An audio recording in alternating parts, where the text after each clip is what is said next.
Hello, everyone. Thank you for letting me spend a few minutes of your time today.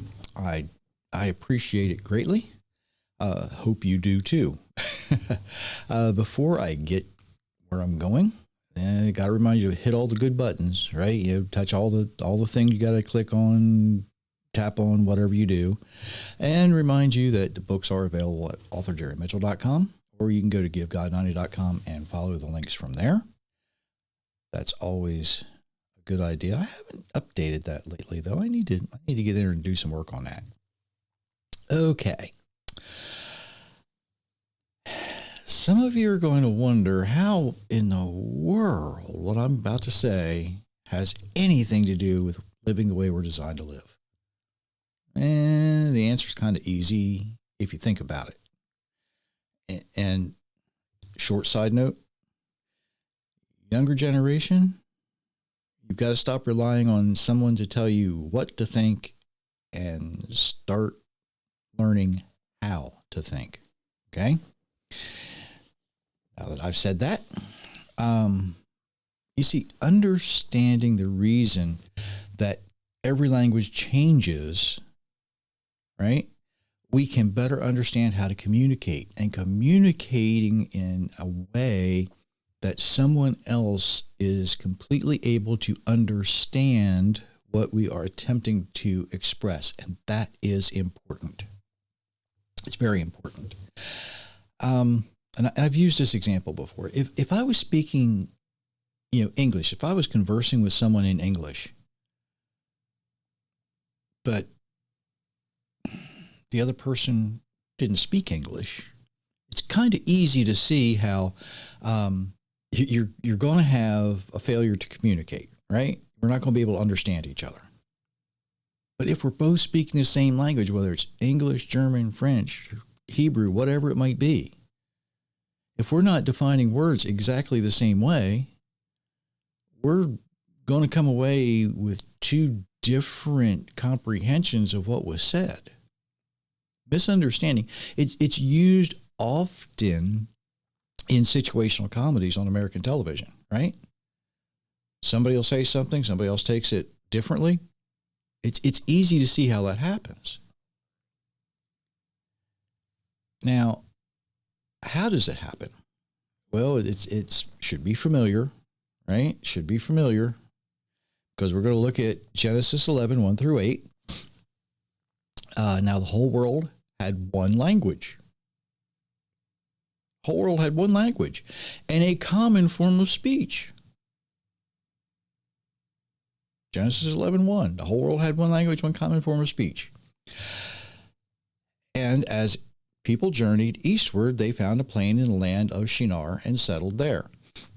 They said to one another, "Let's make bricks, bake mortar thoroughly, and use the brick instead of stone and tar instead of mortar," which was kind of dumb, right? They knew what they were doing. They should have known what they were doing. Anyway, verse 4. "Come," they said, "let us build ourselves a city with a tower that reaches to the heavens. That way we can make a name for ourselves and not be scattered all over the earth." Already have a problem. Now, who was leading them at this point?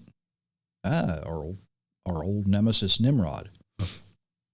Verse 5. "Then the Lord came down to see the city."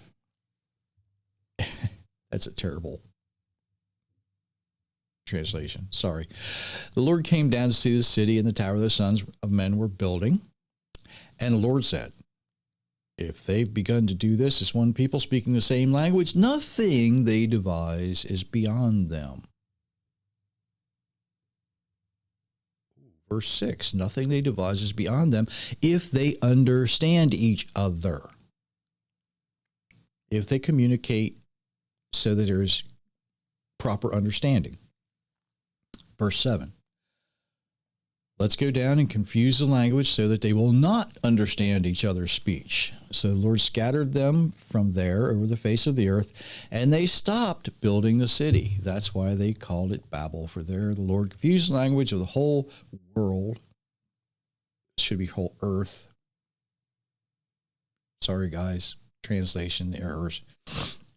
And from that place, the Lord scattered them over the face of the earth. Apparently, they didn't feel comfortable using the word earth twice in that particular translation. Anyway,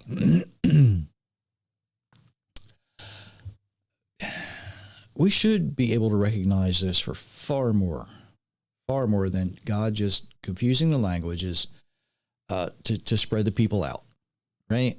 Each going their own way with the people they were able to communicate with. Now, I know because I did it. I did it myself. Right here, I did it. I did it. I had this image in my mind that people that went to bed speaking the same language, right? They woke up the next morning. Folks next door no longer spoke the same language I did. Kind of looked at each other and went our separate ways.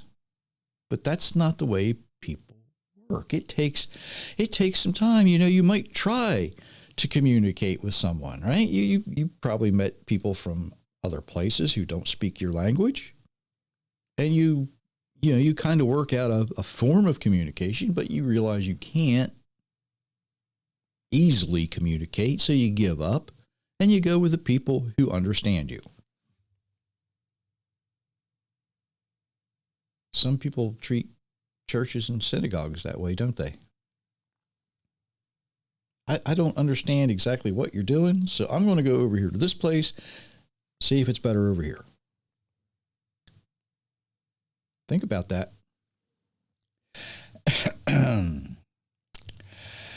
You see, our Creator uses this confusion of language to cause people to disperse for many different reasons, right? It's that simple, many different reasons. At the plains of Shinar, the people were actually being manipulated by Nimrod. He had become an evil person. He probably always was, but he'd become an evil person. And he was attempting to lead them away from the Creator and worship of the Creator so they could worship him. Our Creator could not allow that to continue. He intervened. Now, the not so obvious question is, has this confusion of languages ever stopped? And if it continues, who's causing it? You see, you have to learn to ask the questions that most people don't think about. Now, before you say it stopped, right? Or before you say, well, there's at least one particular Christian denomination I know that say, well, the day of Pentecost reversed what happened at the Tower of Babel. And no. Since the first day the language was confused, it began changing. Someone would say something. Someone else may take it one way or another. Excuse me for just a second. Sorry for that interruption. I had to sneeze. Someone would say something. Someone else would take it differently, right? It began changing. The intent of the meanings of words changed. The English word cool, we use it for a lot of things, right? Originally, it meant slightly cold. Makes sense, right? But in the mid-18th century, a long time ago, they would see cool water as calm water. And so somebody began using it as calm, cool water. And then it went from there. It meant calm or composed, not like to compose a letter, but, to be a composed situation. Early 20th century, it became slang for great or desirable.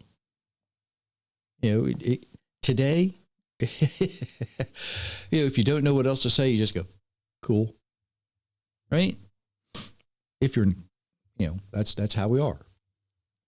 In English, in America anyway, in the United States. Another word that I have come to almost despise. Oh, I hate this word anymore. Gender. It was strictly a grammatical term, used for nouns and pronouns, that kind of thing. Had to do with grammar, didn't have anything to do with biology. Until about the 15th century, people started using it as a biological term. Probably the same reason, but not, in the 15th century up until the mid 20th century, it was very sparsely used. And probably for the same reason that in the mid 20th century it became more popular, because the biological term sex became a verb instead of a noun. That's all I'm going to say about that.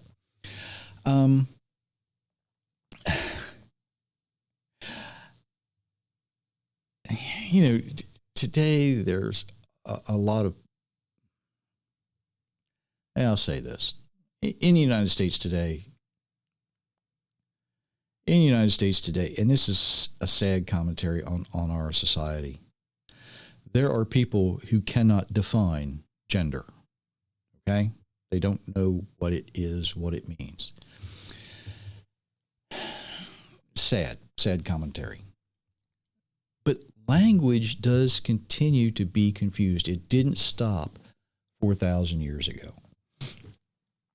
And sometimes it is still confused by our Creator. And he uses it when he causes people to move around, go from place to place. But other times, it is confused by evil people because they want to drive a wedge between people, between mankind and itself, mankind and its Creator. And that brings me to this very important point. When we live the way we are designed to live, that will help us know the difference between when our Creator is causing the confusion